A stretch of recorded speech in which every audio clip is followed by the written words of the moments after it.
Si toi aussi tu as envie aujourd'hui de financer tes projets, ton entreprise, une idée, tu es au bon endroit. Je suis Stanley Laporal, j'accompagne les entrepreneurs, les porteurs de projets, les chefs d'entreprise à obtenir la concrétisation de leurs projets, leur financement. A tout de suite. Dans les vidéos précédentes, on a souvent parlé des différentes erreurs et surtout des solutions, parce que l'objectif c'est parler des erreurs mais surtout des solutions. Nous sommes des solutionneurs. On va énumérer 5 erreurs importantes que beaucoup de chefs d'entreprise, d'entrepreneurs, d'infopreneurs, de porteurs de projets ont. C'est des erreurs qui amènent forcément une situation et des solutions que nous avons déjà abordées des fois rapidement. Donc je vous invite à aller voir mes vidéos précédentes. Également, si vous êtes intéressé sur un sujet particulier, à commenter pour avoir plus de précision. Alors, dans les 5 erreurs, l'erreur numéro 1, c'est souvent en plus lié à notre communauté, je dirais notre génération. On est dans un monde de zapping. On est aujourd'hui très pressé. On veut que les choses se fassent tout de suite, tout de suite, tout de suite. Donc, erreur numéro 1, l'empressement. Il faut pouvoir éviter d'aller trop rapidement lorsque vous décidez de monter votre projet, chercher du financement. Il faut apprendre à maîtriser le calendrier et donc maîtriser le timing. Plusieurs fois, j'ai des porteurs de projets ou même des chefs d'entreprise qui ont déjà leur entreprise qui sont pressés parce qu'ils veulent être agiles, le marché se retourne, ils ont des besoins particuliers et ils me demandent de venir les accompagner sur ces différents sujets. En tant que professionnel, en tant que cabinet d'accompagnement, je me dois en fait déjà de prendre le temps d'analyser votre dossier et d'être réactif pour vous. Et surtout de pouvoir vous dire la réalité du terrain. C'est-à-dire, est-ce qu'aujourd'hui, quand vous me parlez d'un mois ou de 2 mois, est-ce qu'il y a une possibilité de faire les bonnes choses dans le bon timing et dans les bonnes conditions? Je vous rappelle, c'est super important, qu'aujourd'hui on va parler notamment de financement, donc on va parler d'argent, et donc il faut savoir que toute personne, toute entreprise, toute personne physique ou morale, particulier professionnel, lorsqu'on parle d'argent, il faut savoir qu'il y a eu souvent, je dirais, du temps passé, une activité, donc l'argent ne vient pas de nulle part. Donc, il faut faire attention à pouvoir, je dirais, le solliciter cet argent dans de bonnes conditions et de pouvoir avancer. Donc, le timing et maîtriser son calendrier sont des choses aujourd'hui primordiales. Je vais vous faire part d'une petite anecdote rapide. J'étais sur un dossier où un entrepreneur voulait financer son activité. Il était dans le domaine du BTP, d'ailleurs il était un peu en demande très rapide. Et il me dit oui, alors j'ai besoin rapidement pour répondre à de la clientèle, j'ai besoin d'avoir de l'argent rapidement. Je lui ai dit déjà, est-ce que tu as une preuve que tu as besoin par exemple de tel ou tel produit dans les 1 mois, dans les 2 mois? Tu as un bon de commande, tu as une lettre d'intention de tes clients, tu as quoi concrètement? Il avait une lettre d'intention des clients qui disait que dans les 2 mois, ils allaient s'engager à acheter des produits. Ce qui fait que lui de son côté, il allait faire une dépense pour évidemment avoir une marge bénéficiaire, on est d'accord. Je lui dis, et on va analyser le sérieux de la demande, de la demande du client, pour voir est-ce qu'il y a un besoin de financement, parce qu'il y a une possibilité peut-être d'avoir besoin d'acheter de nouveaux matériaux et peut-être plus d'équipements, une voiture, ou en tout cas des choses. Il y avait en tout cas un investissement à faire de sa part important, même si le retour sur investissement arriverait dans les 1 ou 2 mois. Du coup, après analyse, échange et discussion avec ses clients, j'ai pu constater que l'achat qu'ils allaient faire auprès du demandeur de financement était lui-même conditionné à l'obtention d'un prêt. Quand j'ai échangé un petit peu avec eux, ils ont commencé à me dire oui, mais en fait, on va acheter si et seulement si on obtient notre prêt pour pouvoir nous développer. Et donc, on achètera auprès de vous. Donc, j'ai commencé à expliquer à mon client, est-ce que tu arrives bien à comprendre? Tu as tes clients qui souhaitent te faire des achats au niveau de tes prestations, mais que c'est conditionné eux-mêmes à ce qu'ils puissent eux-mêmes avoir les fonds pour te payer. Donc déjà, je lui ai dit qu'on va maîtriser le calendrier. On a réussi justement à pousser le délai de 2 mois pour sécuriser l'achat du client. Le client, au bout de 2 mois, il a obtenu son prêt. Donc il était en capacité financière de pouvoir acheter auprès du client. Donc vous voyez bien, le timing est important. Et parce qu'on a eu les bons de commande, on a réussi à faire ce qu'on appelle dans le jargon de l'affacturage. C'est quoi de l'affacturage? C'est le moyen via un organisme d'avoir une avance avant que le client vous paye. Par exemple, le client vous devait vous payer 10 000 euros. Si vous avez des bons de commande et suffisamment de documentation, vous pouvez récupérer 50, 60, 70% en avance contre évidemment une commission à celui qui vous avance cette trésorerie-là. C'est une avance de trésorerie et du coup, il a pu avoir de mémoire, je crois à peu près, autour de 70 000 euros sur les 100 000 euros de facturation. Donc c'est important de maîtriser justement votre timing. Et donc du coup, en passant par la facturage, finalement, comme il a eu cette avance de trésorerie, il n'a même pas eu besoin d'avoir un financement classique parce qu'il a pu trouver son financement grâce à la trésorerie qu'il a pu dégager en avance. Voilà. Donc vous voyez bien que finalement, même la question du timing où vous sécurisez finalement le besoin de votre client et surtout la capacité financière du client en ajustant le calendrier, vous-même, votre stratégie de trouver un financement peut évoluer parce que le client, il était venu à l'origine pour me demander un financement avec des investisseurs privés et une banque et finalement, il n'a pas eu besoin de demander ce type de financement-là.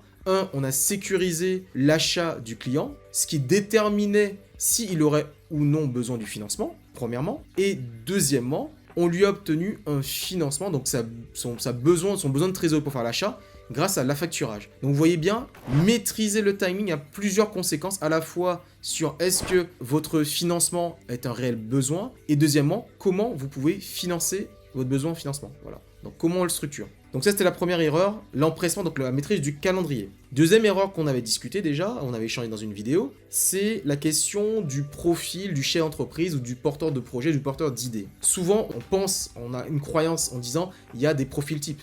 Non, il n'y a pas de profil type. Il y a des profils en fonction des projets qui sont plus ou moins compatibles. Mais finalement, j'ai envie de vous dire, souvent on se dit, dans un projet où on n'est pas forcément seul, ça peut être aussi une question d'entourage. Si votre profil, à vous tout seul, n'est pas le plus compatible, le plus pertinent, sachez et apprenez à vous entourer. D'ailleurs, si certains sont intéressés par une vidéo sur la question de monter une équipe autour du projet, s'entourer, savoir comment s'entourer, éviter les erreurs de s'entourer de personnes qui ne vont pas vous permettre de développer votre activité ou de créer votre activité, n'hésitez pas à commenter sous la vidéo. Donc je vous disais, il n'y a pas de profil type qui se dégage, mais il y a des profils qui sont plus ou moins compatibles. Et en l'occurrence, voilà, le client qui était dans le BTP, tout comme le client qui était dans tout ce qui était commerce de bouche, en fonction des profils, quelqu'un qui a fait un BTS dans ces domaines-là, forcément c'est beaucoup plus favorable pour le présenter auprès d'investisseurs privés, de banques ou autres organismes. Donc, il faut trouver des profils qui sont plus ou moins compatibles. Soit c'est vous le profil compatible, soit c'est d'autres personnes qui vous entourent que vous allez trouver ou réunir qui ont un profil compatible. Donc ça, c'était l'erreur numéro 2. L'erreur numéro 3, qui est de croire que le propriétaire de la société sera automatiquement le dirigeant. Le ou les propriétaires d'ailleurs, c'est celui ou ceux à qui appartient la structure, la société, que ce soit une société, une SARL, une SS, etc. Maintenant, la question qui va être le dirigeant, qui va piloter l'avion, qui va être celui qui va conduire la voiture, donc l'homme clé ou la femme clé, qui du coup sera amène de être là de façon opérationnelle sur toute l'activité. Alors évidemment, certains vont me dire, oui, mais en fonction de la taille de l'entreprise, c'est pas forcément le dirigeant qui va être celui qui va être le plus opérationnel. Oui, c'est vrai, ça dépend de la taille de l'entreprise qui est visée.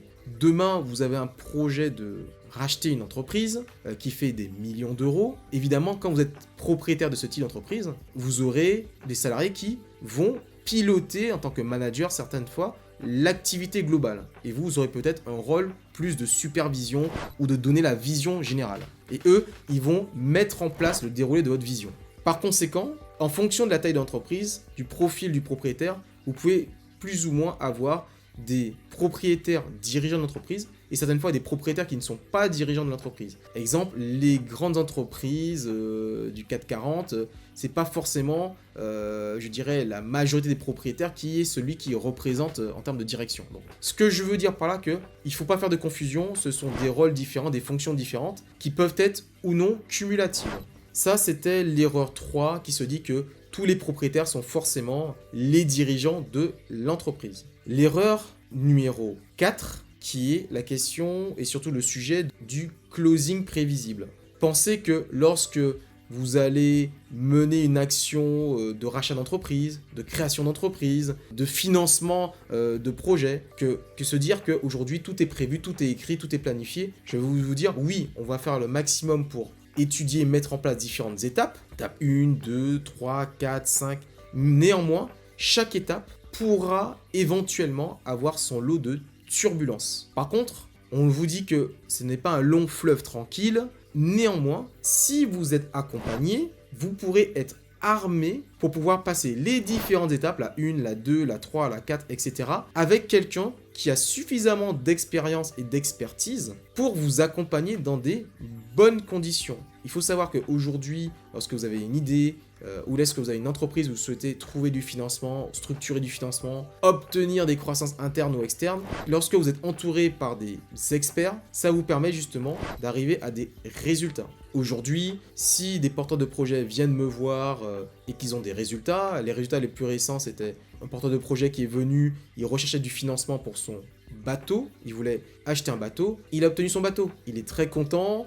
Je ne vous dirai pas que ça a été un long fleuve tranquille, mais le résultat est qu'il a aujourd'hui le bateau. Et ce qu'on dit, c'est que ce qui va primer à la fin, après toutes ces tempêtes, c'est est-ce que oui ou non, vous avez obtenu votre résultat? Est-ce que vous avez financé votre projet? Est-ce que à la fin, ce que vous cherchiez dès le départ, vous l'avez obtenu? Pour lui, c'était compliqué, c'était dur. Ça a été plutôt court, ça a été 2-3 mois, mais à la fin, il a obtenu son bateau. Et aujourd'hui, il fait ses excursions nautiques, notamment en Guadeloupe. La question est, il y a un deuxième porteur de projet, lui c'est plutôt une promotion immobilière, ça a pris un peu de temps et on lui a permis d'obtenir son financement également. Aujourd'hui, sur les différents dossiers qu'on traite, il y a des dossiers qui font 50 000 euros, d'autres qui font 150 000 euros, et certains vont jusqu'à 30 voire 50 millions d'euros. Évidemment, la structuration, les étapes ne sont pas les mêmes, parce que plus les montants sont élevés, plus la structuration du financement est compliquée. Il faut différencier lorsque vous cherchez par exemple 150 000 euros où vous pourrez passer uniquement avec de la love money, qu'on va tout à l'heure parler dessus justement, parce que le sujet de la thématique c'était notamment la love money. La stratégie est différente lorsque vous parlez de love money, parce que vous êtes sur un montant de 150 000, 50 000, 150 000 euros, que lorsque vous allez parler de financer un projet immobilier de 30 millions d'euros, où là effectivement vous aurez de la love money, de la dette bancaire, de la dette avec des investisseurs privés, peut-être un peu de business angel, peut-être 1 ou 2 ou 3 banques, etc., etc. Donc en fonction des montants, la structuration du financement ne va pas être le même. Et ça, il faut le comprendre. Et c'est pour ça que les dossiers vont pouvoir être beaucoup plus longs. Et ça, il faut l'avoir en tête. C'est pour ça que je vais vous rappeler rapidement les déroulements. En 1, c'est rencontrer, échanger avec les dirigeants et également les propriétaires. Alors souvent quand je parlais de rencontrer les dirigeants, dans ces étapes-là, c'était pour vous dire que déjà il faut savoir comment ça se passe au niveau de la direction et souvent le dirigeant est le propriétaire. Si c'est pas le cas, il faudra forcément parler aux dirigeants et après aux propriétaires. Donc ça, c'est très important. Deuxième point, la lettre d'intention. La lettre d'intention, c'est quoi?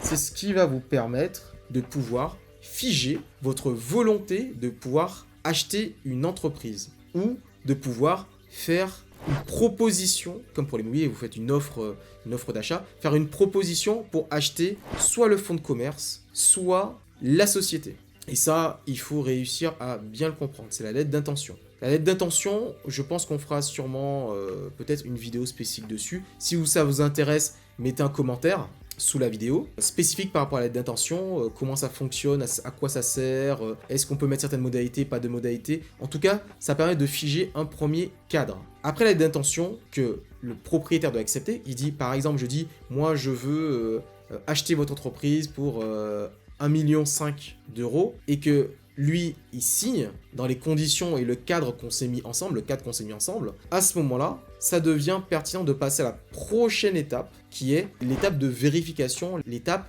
d'audit sur la société cible. Au niveau juridique, au niveau financier, au niveau social, au niveau fiscal. Alors, pourquoi tout ça a une importance? Toutes ces étapes que je vous ai expliquées ont des impacts sur la partie du financement et donc de sa recherche et de sa structuration. Rapidement, pour bien vous faire comprendre, Lorsque vous allez rencontrer, échanger avec les dirigeants ou les propriétaires, vous allez, par des échanges de mails, téléphone, puis en physique, réussir à cibler le montant. Finalement, on était à 1,8 million, mais après avoir compris qu'il y a eu peut-être des litiges qui vont être en cours, il y a peut-être des clients qui vont partir, vous pourrez baisser votre prix et l'ajuster. Et c'est ça qu'on arrive peut-être à 1,5 million. Après ça, la lettre d'intention que vous allez faire dépendra de ce que vous avez discuté ou les informations que vous avez pu récolter lors des échanges avec les dirigeants et les propriétaires, qui peuvent être ou pas, comme on a dit, là ou les mêmes personnes. À ce moment-là, vous êtes arrêté un premier prix. Par exemple, si on vous a dit qu'il y avait 40 clients, lorsque vous allez vérifier dans l'audit, au niveau juridique, vous allez vérifier est-ce qu'il y a bien 40 contrats qui ont été signés. Parce que je vais vous faire une petite anecdote par rapport à cette partie-là. Parce qu'on est d'accord que s'il y a 40 contrats, 40 clients, on est à 1,5 million. S'il n'y en a pas 40, forcément, mécaniquement, ça va baisser. Ce sera peut-être pas 1,5 million, ce sera peut-être 1,2 million, 1 million. Peut-être même moins d'1 million. Ça dépend de combien de clients en réalité ont signé. Ou combien de clients ont signé, mais qui potentiellement pourraient se retirer en cas de changement de direction ou de changement de propriétaire. Ça, c'est très important. Du coup, au niveau des contrats, si vous avez un tableau récapitulatif où on vous dit oui, il y a 40 clients, donc 40 contrats qui sont signés, et qu'en fait vous constatez que finalement il n'y a pas 40 contrats, mais il n'y en a que 25 ou 26, et les autres, ce sont des contrats où vous constatez que les clients n'ont pas encore signé. Vous savez, ça peut arriver, vous avez lancé un contrat, vous avez envoyé un contrat par mail à un client, il vous a dit oui, je vais signer dans quelques jours, sauf qu'au moment de l'analyse, les contrats ne sont pas signés. Donc, vous ne pouvez pas prendre en compte un contrat qui n'est pas signé parce que juridiquement parlant, le client n'est pas engagé. Sauf si on est dans un cas où le contrat a été signé et c'est juste en avenant qu'on veut mettre à jour certaines conditions. Là, ça peut encore se discuter. Mais si vous constatez qu'il y a des contrats qui ne sont pas encore signés par les deux parties, c'est là que vous faire très attention juridiquement parlant, notamment avec des avocats qui accompagnent. Un prospect n'est pas un client. C'est-à-dire que lorsque vous avez quelqu'un qui n'a pas signé le contrat, qui n'est pas engagé juridiquement parlant, on ne peut pas le mettre dans les clients. Et ça a une conséquence financière, et donc c'est une conséquence sur la recherche de financement et le montant. Après, vous avez l'audit au niveau social. Si par exemple, on vous a omis de vous dire qu'il y a un préavis de départ qui a été indiqué, pas recommandé, et que c'était un des salariés qui était clé dans l'entreprise, évidemment, ça va impacter également au niveau des ressources humaines toute votre stratégie. Sachant qu'il faut aussi savoir, et ça c'est très important, est-ce que dans les contrats, il y a ou il n'y a pas des clauses de non-concurrence. Donc tout ça, d'un point de vue, ça aussi c'est d'un point de vue juridique, mais du coup social aussi, il y a des impacts. Donc tout ça, il faut réussir à le savoir, et tout ça fait ou pas diminuer le prix. Et au niveau fiscal, est-ce qu'il y a des dettes qui ont été cachées ou pas cachées? Est-ce qu'on est informé au niveau fiscal et social? Est-ce qu'il y a des dettes qui sont présentes? Et est-ce que les dettes qui sont présentes, on a bien un suivi et une précision au niveau des interlocuteurs, au niveau fiscal et social. Et donc, tous ces éléments en amont va permettre de réfléchir et d'ajuster de façon réelle par rapport à la lettre d'intention. Souvent on dit, par exemple, 1 500 000 sous condition que les éléments apportés à notre connaissance sont bien vérifiés lors des audits. C'est-à-dire que si quand on a déterminé une proposition d'achat à 1,5 million en se basant sur 40 clients et après audit il n'y a que 20 clients, évidemment le montant ne tient plus. Donc on va réviser le montant, on va le réévaluer. Donc ça c'est très important. Du coup, vous avez bien compris que tout cet impact-là au niveau du montant de financement permet de comprendre que déjà, avant de parler de financement, de recherche de financement, il faut déjà déterminer le prix le plus en adéquation avec la réalité par rapport à ce que vous êtes prêt à payer. C'est-à-dire que si aujourd'hui, au niveau du marché, ça vaut 1,5 million, vous n'allez pas le surpayer. Déjà, vous savez que maximum, vous paierez 1,5 million. Et vous, votre idée, ce sera peut-être de mieux négocier avec certaines conditions ou certaines contreparties, de peut-être à 1 million, 1,2 million, 1,3 million. À voir. Mais en tout cas, tout ça, c'est des choses qui se négocient. Il y a tout un côté psychologique et de négociation qui peuvent être menées du début jusqu'à la fin. Et ça, c'est hyper important à comprendre. Et vous verrez que là, on va basculer notamment sur l'erreur 5 qui est la recherche de financement. Lorsque c'est de la love money, c'est plutôt simple et facile.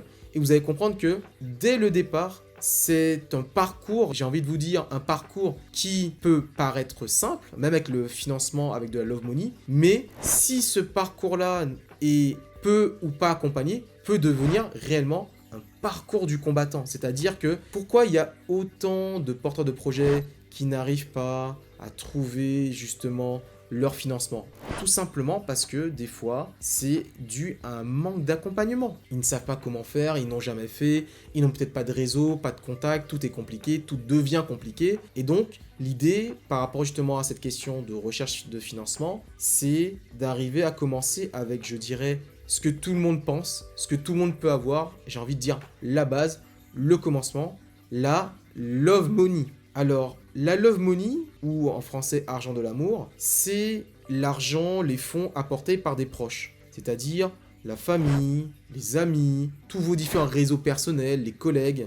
Ils interviennent souvent, vous savez, quand vous avez une idée ou un projet, c'est souvent aux premières personnes qu'on pense, à l'entourage. Et eux, donc, ils viennent au démarrage de votre projet entrepreneurial, souvent avant l'entrée, vous savez, de d'autres investisseurs, avant l'entrée des business angels, des banques, des investisseurs institutionnels et autres. L'objectif finalement de passer par eux, souvent en erreur une en disant parce que ce sont des proches, ils me connaissent, c'est bon, ils vont me faire un virement, limite, j'ai envie de vous dire, hein, même pas besoin de faire de business plan ou de documents, c'est allô tata, allô mon cousin, j'ai un super projet, c'est énorme, je vais gagner beaucoup d'argent, c'est dans le monde de la restauration, j'ai envie d'ouvrir en fait un restaurant, est-ce que tu pourrais m'aider à obtenir mon financement, j'ai besoin de 5000 euros. Beaucoup pensent que c'est juste ça la love money, c'est on a un coup de fil ou deux coups de fil ou quelques coups de fil rapidement où on demande aux proches de nous prêter de l'argent ou de nous donner cet argent-là. Alors je vais un peu caricaturer et je vais donner un exemple. Deux exemples qui sont un peu similaires. Un exemple Guadeloupe et un exemple en Bordeaux. Alors les deux sont vraiment dans une similarité étonnante, mais finalement ça devient un peu typique. Ils voulaient ouvrir un bar. Les deux, ils avaient déjà eu une expérience. Certains avaient fait des livraisons d'alcool, notamment sur Bordeaux pour un. Et l'autre en Guadeloupe, il avait travaillé ils étaient barmaid en fait. Il travaillait dans un bar. Ils voyaient un petit peu comment ça se passait au niveau de la vente, la gestion. Et donc, les deux viennent me voir à peu près à quelques mois d'intervalle. Un sur Bordeaux, l'autre en Guadeloupe. En me disant, j'aimerais bien ouvrir un bar. Ou j'aimerais bien reprendre une société qui a un bar. Ça se passe comment, je me suis renseigné, j'ai entendu parler qu'il y a des licences, la licence 2, la licence 4, la licence 3, la licence XY. Donc il m'abreuve d'informations en me disant, je pense que c'est un super projet, je suis chaud, il faut vraiment que je puisse obtenir cet argent-là. Donc moi, je l'écoute et là je lui demande, est-ce que tu veux un avis personnel ou professionnel? Il me dit, écoute, déjà personnellement, qu'est-ce que tu en penses? Je vais lui dire, écoute, moi je pense que tous les projets entrepreneuriaux en soi, ils sont géniaux, quel que soit le projet ou l'idée d'entrepreneuriat, elle est géniale. Maintenant, la question qu'il faut se poser, c'est est-ce que ton projet entrepreneurial va gagner de l'argent? Parce que demain, si tu investis du temps, si tu investis tes économies, et ou si tu fais d'autres personnes investir leur économie, est-ce que ça gagne suffisamment d'argent? Et donc, ce que moi je lui ai dit par rapport à ça, de façon personnelle, déjà, vois si ça gagne de l'argent, ce serait bien. Et après, il m'a dit, de point de vue professionnel, j'ai envie de te dire, il faut faire des documents, quoi. C'est-à-dire un business plan, un pitch deck, une étude de marché. En tout cas, voir si ton idée, parce que pour l'instant c'est le stade d'idée, pourrait se transformer en business rentable. Est-ce que ton idée pourrait devenir business rentable? Et là, à ce moment-là, je te dirais une chose. Première chose déjà, c'est parler autour de toi à tes proches quand tu auras un peu de documentation et voir combien tu pourrais lever avec de la love money. Et commence par ceux qui sont des fois les plus durs, tes parents, tes frères et sœurs, tes cousins, cousines, ta tante, ton oncle, vraiment les très très proches, le premier cercle. Et à ce moment-là, tu pourras en fait te faire un premier idée, tu auras un premier retour sur est-ce qu'ils sont intéressés, qu'est-ce qu'ils disent, comment ça se passe. Et donc tu pourras vraiment faire, je dirais, tes armes par rapport à cette love money. Commence par ça et moi je te dirais, travaille déjà à faire tes documents. Alors, l'autre qui était venu, qui m'a dit, écoute Stan, moi je veux pas profiter de notre amitié, je veux vraiment faire un projet qui me tient à cœur, je veux vraiment que ça soit du sérieux, est-ce que tu peux m'accompagner, vas-y, on prend contrat d'accompagnement, tu m'accompagnes de façon professionnelle, j'ai vraiment besoin de voir et challenger mon projet, mon idée, pour qu'on puisse réussir. Et donc, après que tu m'aies challengé mon projet, soit c'est faisable et rentable, soit ça l'est pas. Comme ça, au moins, allez, je perds pas mon temps, tu perds pas ton temps. Mais toi, comme ton temps, c'est ta source de revenus, c'est comme ça que tu gagnes ton argent. Je me fais de te signer le contrat d'accompagnement et de te payer de toute manière pour ces conseils et cet accompagnement. Donc, je lui ai dit, ok, écoute, effectivement, c'est faire de ta part, c'est juste, on y va comme ça. Donc, je lui ai dit, aujourd'hui, si tu souhaites réellement faire un projet, déjà, jette tes idées. Jette tes idées parce que quand tu vas devoir parler de ton projet avec ton cœur, notamment à tes proches, soit ils vont être plus indulgents, soit au pire, ils vont être encore plus demandeurs, ils vont te poser plein de questions pour voir est-ce qu'effectivement tu es en cohérence avec ton projet, est-ce que ton projet en fait tu vas le faire. Soit ils vont t'encourager dans ton projet en disant c'est bien, c'est réaliste, soit ils vont te décourager, ils vont dire non c'est pas bon, arrête, tu vas te prendre la tête, tu sais le marché, on a plus besoin de restaurants, il y a trop de restaurants, c'est plus possible, n'y va pas. Donc du coup, moi je vais le préparer à justement à attaquer cette partie Love Money. C'est vraiment, j'ai envie de vous dire, une thématique qui à la fois peut vous détruire, en tout cas peu importe ce qui se passe, ça va vous permettre d'obtenir de l'expérience. Maintenant, soit ça va vous dissuader de faire le projet, de dire bon bah c'est fini, je fais plus le projet, soit vous dites au contraire, ça va vous galvaniser de dire c'est bon, le projet est top. Du coup, moi ce que je vous dis par rapport à ça, c'est, je vous dis qu'on va voir vraiment la Love Money, on va rentrer dans le vif du sujet dans une prochaine vidéo sur spécialement la Love Money, cette thématique qu'on a commencé, et notamment cet exemple de bar-restaurant en Guadeloupe et aussi sur Bordeaux. Donc je vous dis, on se retrouve dans une prochaine vidéo sur la thématique de la recherche de financement sur de la Love Money, et je vous souhaite une bonne journée ou une bonne soirée. C'était Stanley Laporal, votre accompagnateur qui vous trouve des solutions pour vos projets et votre recherche de financement. Au revoir.